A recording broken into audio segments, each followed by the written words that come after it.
જય સ્વામિનારાયણ વિદ્યાર્થી મિત્રો, છેલ્લા લેક્ચરની અંદર આપણે જમીનના બધા જ પ્રકારોની માહિતી મેળવી.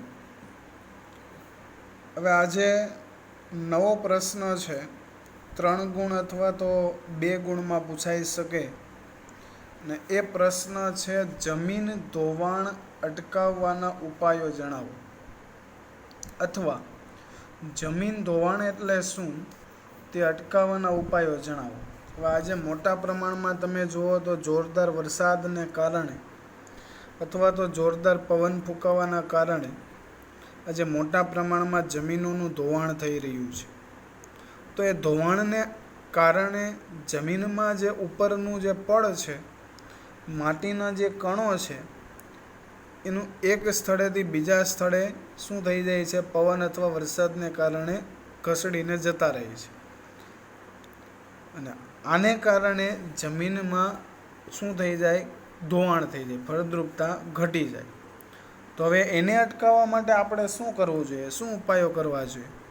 તો સૌ પ્રથમ આપણે એનો અર્થ જોઈએ કે જમીન ધોવાણ એટલે શું. તો જમીન ધોવાણ એટલે ગતિશીલ હવા, બે જ રીતે જમીનનું ધોવાણ થાય. ક્યાં તો જોરદાર પવન ફૂંકાય, ગતિશીલ હવા ફૂંકાય ત્યારે, અથવા તો પાણી દ્વારા.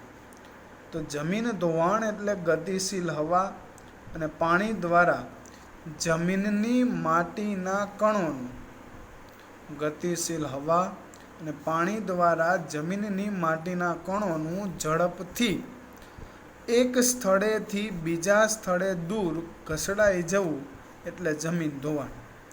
સામાન્ય રીતે જોરદાર વરસાદ અથવા પવનને કારણે જમીનની માટીના કણો એક જગ્યાએથી બીજી જગ્યાએ ઝડપથી દૂર ઘસડાઈ જાય તો એને સામાન્ય ભાષામાં શું કહેવાય, જમીન ધોવાણ. હવે એને અટકાવવાના પ્રયત્નો.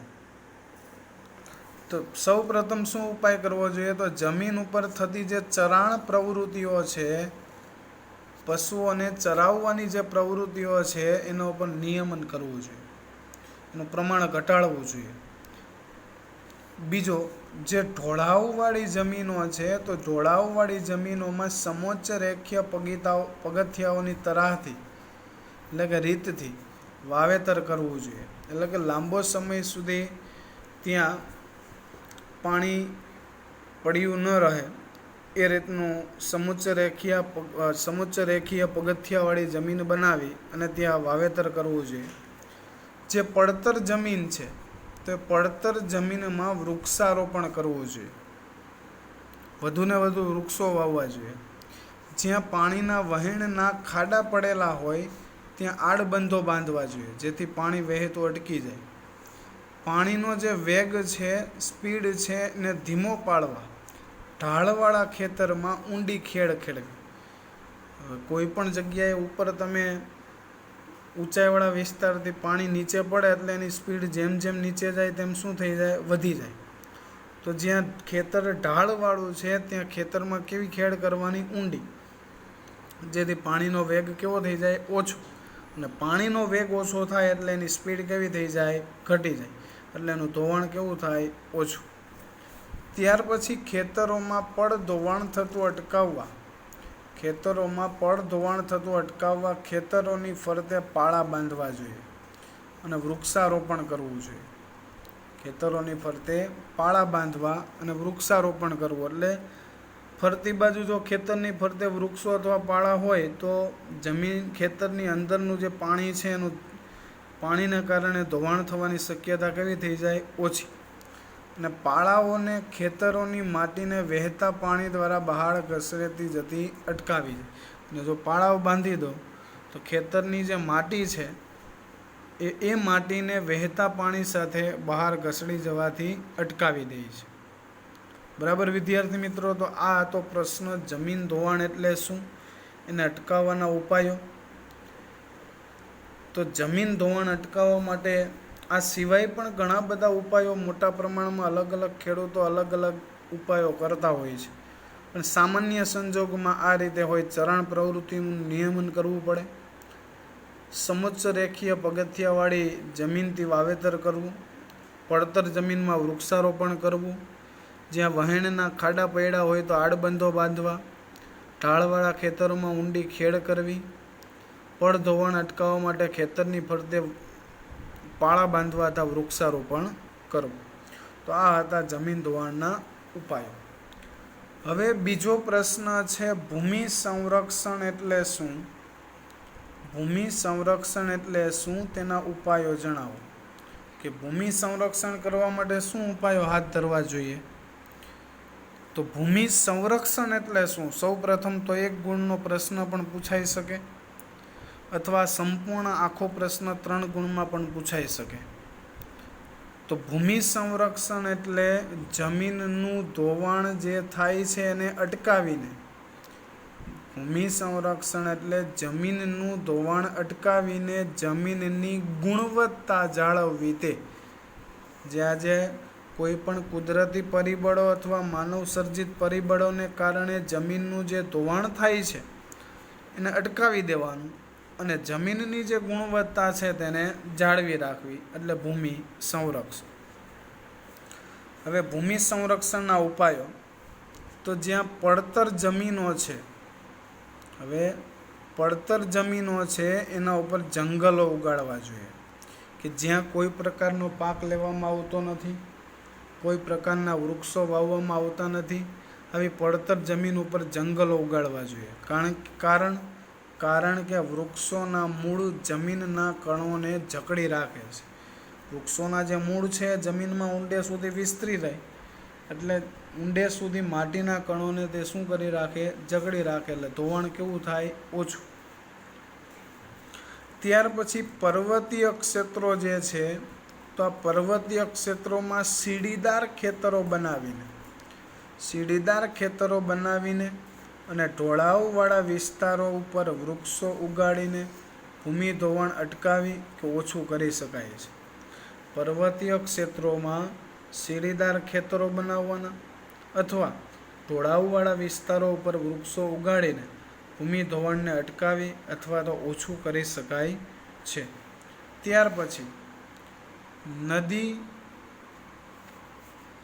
નદી અને ખીણમાં થતું જે કોતર ધોવાણ છે, નદી અને ખીણ પ્રદેશમાં જે કોતર ધોવાણ થાય છે, તો એને કોતરોનું ધોવાણ અટકાવવા માટે નદી ઉપર બંધારા કે નાના નાના બંધો બાંધી એ પાણીના પ્રવાહની ગતિ મંદ કરી શકાય.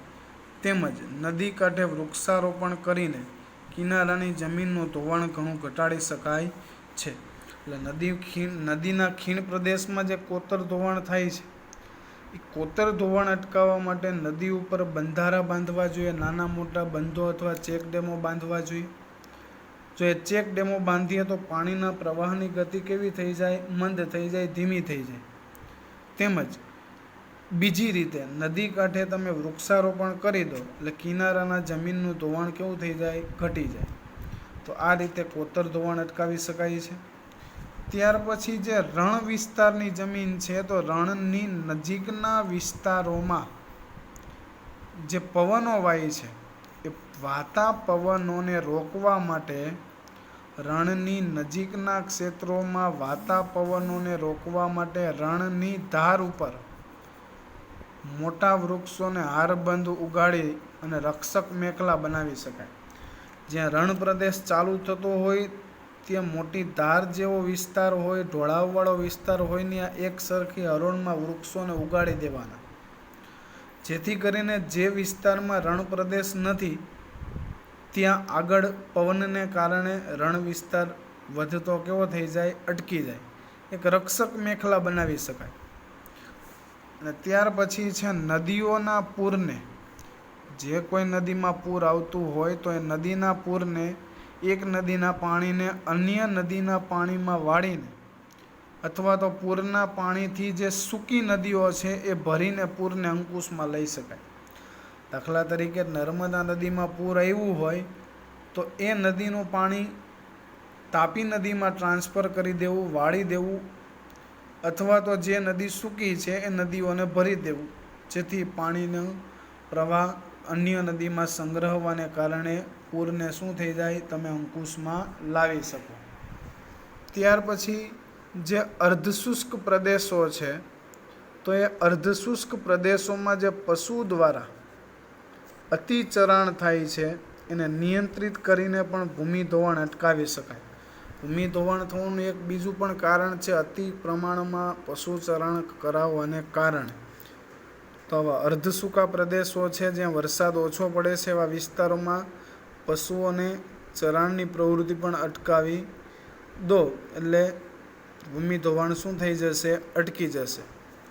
ત્યાર પછી ઢોળાવવાળી જમીન ઉપર ક્ષિતિજ સમાંતર ખેડ કરવાથી જમીનનું ધોવાણ અટકાવી શકાય છે. અને છેલ્લે ફળદ્રુપતા ગુમાવી બેઠેલી જમીનમાં, જે જમીનમાં ફળદ્રુપતાના તત્વો નથી, ફળદ્રુપતા ગુમાવી બેઠેલી જમીનમાં સેન્દ્રિય તત્વો, સેન્દ્રિય ખાતર, છાણિયું ખાતર જેવા વધારે પદાર્થો ઉમેરો તો તમે એ જમીનને ફરીથી તમે ફળદ્રુપ બનાવી શકો છો. આ રીતે ભૂમિ સંરક્ષણ અલગ અલગ ઉપાયો કરી અને કરી શકીએ છીએ. તો આજના 2 પ્રશ્નો ખૂબ જ મહત્ત્વના છે, મોસ્ટ ટાઈમપી છે, વારંવાર પૂછાય છે, જેની વિદ્યાર્થી મિત્રો ખાસ નોંધ લેવી. અસ્તુ. જય સ્વામિનારાયણ.